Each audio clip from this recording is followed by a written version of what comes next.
Blow me a kiss from across. Say I look nice when I'm not. Touch my hair as you pass my chair. Little things mean a lot. Give me your arm as we cross the street.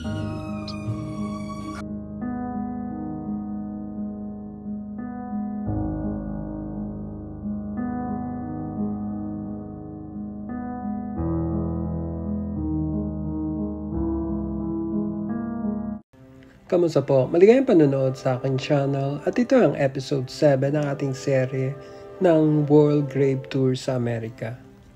Sa yugtong ito, tayo nag-ikot sa iba pang mga sementeryo dito sa New Jersey upang maghanap ng mga kilalang individual gaya ng mga dating mga artista sa pelikula, musicians, mga singers na nakalabing dito sa Beth-El Cemetery sa township ng Paramus sa Garden State of New Jersey.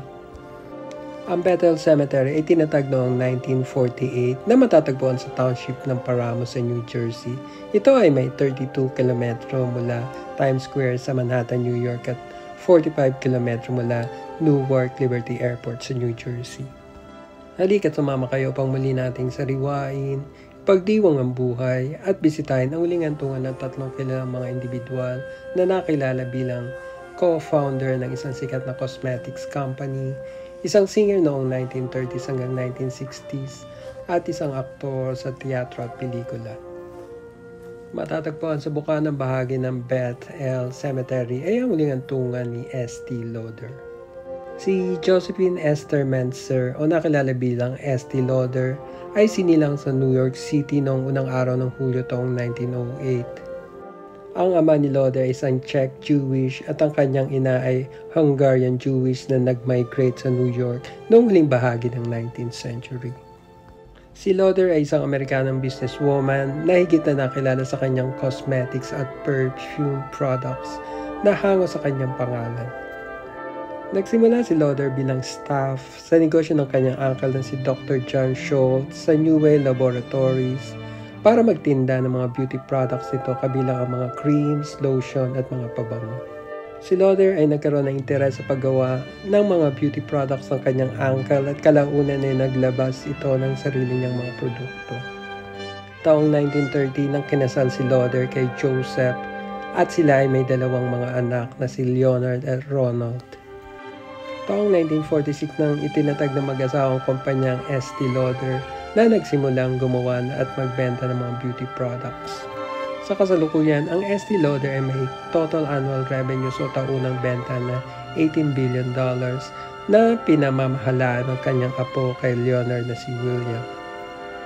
Si Lauder ay pumanaw noong ika-24 ng Abril taong 2004 dahil sa cardiopulmonary arrest habang nasa kanyang bahay sa Manhattan, New York.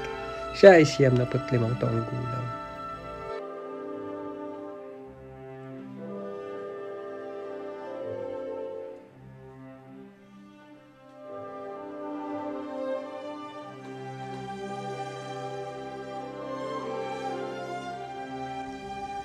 Di kalayuan sa puntod ng mga Lauders at Mentzer ay ang huling hantungan ng Amerikanong singer na si Kitty Kallen. Si Kitty Kallen ay sinilang noong ika-25 ng Mayo taong 1921 sa Philadelphia, Pennsylvania. Ang kanyang mga magulang ay Russian Jewish immigrants na dumating sa Amerika noong unang bahagi ng taong 1900. Si Kallen ay nagsimulang kumanta sa ilang programa sa radyo noong 1930s. Taong 1942 nang si Kallen ay kumanta kasama ang grupong Jimmy Dorsey Band at ang pasikat ng kantang They're Either Too Young or Too Old na naging paborito ng mga US serviceman at naging number 2 sa 1944 Billboard chart. You marched away and left this town as can be. I can't sit under the apple tree, for there is no secret lover,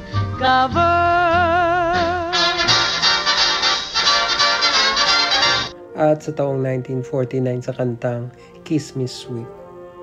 my little cares away. Kiss me night, kiss me morning, kiss me underneath the awning. Morning, kiss my little cares away. Make me sigh, make me... Taong 1954 nang kinanta ni Callen ang Little Things Mean a Lot, kung saan ito ay naging phenomenal hit at nahirang siya bilang most popular singer sa Billboard polls. Blow me a kiss from across the room. Say I look nice when I'm not. My hair as you pass my chair. Little things mean a lot. Ang ilan pa sa mga kinanta ni Callen ay noong 1954 na Make Love to Me. Take me in your arms before we say goodnight. Take me in your loving arms and squeeze me tight. Come a little closer. Make love to me. Make love to me. Ang kanyang pinakahuling album ay noong 1965 na pinamagatang Quiet Nights. Si Callen ay kinasal noong 1948 kay Bernard Bud Granoff, isang publicist, agent at TV producer. Ang mag-asawa ay nagsama hanggang sa pagpanaw ni Granoff noong 1996. Si Callen ay pumanaw na ika-7 ng Enero taong 2016 sa kanyang bahay sa Cuernavaca sa Mexico sa edad na 94.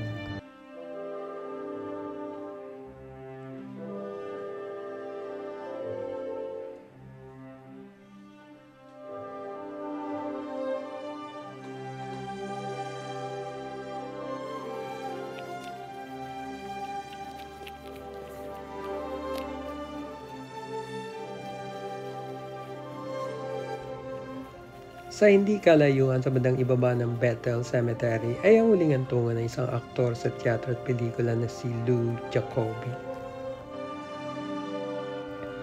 Si Louis Harold Jacobovich o mas nakilala bilang Lou Jacobi ay sinilang na ika-28 ng Disyembre taong 1913 sa Toronto, Canada. Siya ay isang aktor sa teatro at pelikula sa loob ng 70 taon mula pa noong 1924 hanggang 1994. Si Jacobi unang lumabas sa pelikula noong taong 1953 sa isang British comedy film na Is Your Honeymoon Really Necessary? Bilang si Captain Noakes, kasama ang blonde sex symbol na si Diana Dors. Taking the time, aren't they? Probably stopped to have a chat with the Admiral.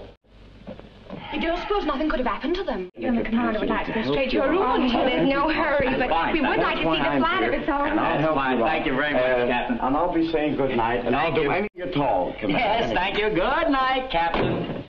Si Jacobi ay nakagawa ng 77 mga pelikula at programa sa telebisyon bilang aktor mula 1953 hanggang 1994. Ang ilan sa kanyang mga pelikula ay ang 1959 The Diary of Anne Frank bilang si Mr. Hans Van Dan. This isn't a quarrel. It's a discussion. And I never heard children so rude before. I'm rude. I am a lady. You're the most sacred lady. Why aren't you nice and quiet like your sister Margaret? Why? Do you know that? A man likes a girl who listens to him once in a while. A domestic girl who loves to cook and sew and... At ang 1979, The Magician of Lublin bilang si Wolski. It's not important. Don't you understand? He wants you for the summer and the fall and the Christmas show. A 6-month contract. And you'll be the highest paid magician in the history of Poland. Maybe 10,000 rubles. It's not enough. I want more. More. Gotcha. After he sees the lines of people waiting to see you fly, we can name our own price. Ang kanyang huling paglabas sa pelikula ay noong taong 1994 sa pelikulang IQ bilang si Kurt Gödel. Si Jacobi pumanaw noong ika-23 ng Oktubre taong 2009 sa kanyang bahay sa Manhattan, New York sa edad na 95.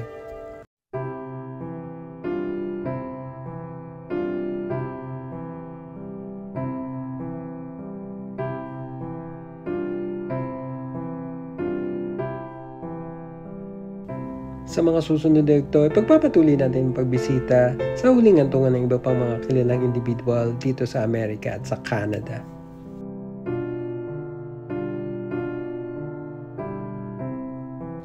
Abangan sa channel nito at magpo-post din kami ng iba pang video sa pagdalaw natin sa iba pang sementeryo pagbalik natin sa Pilipinas.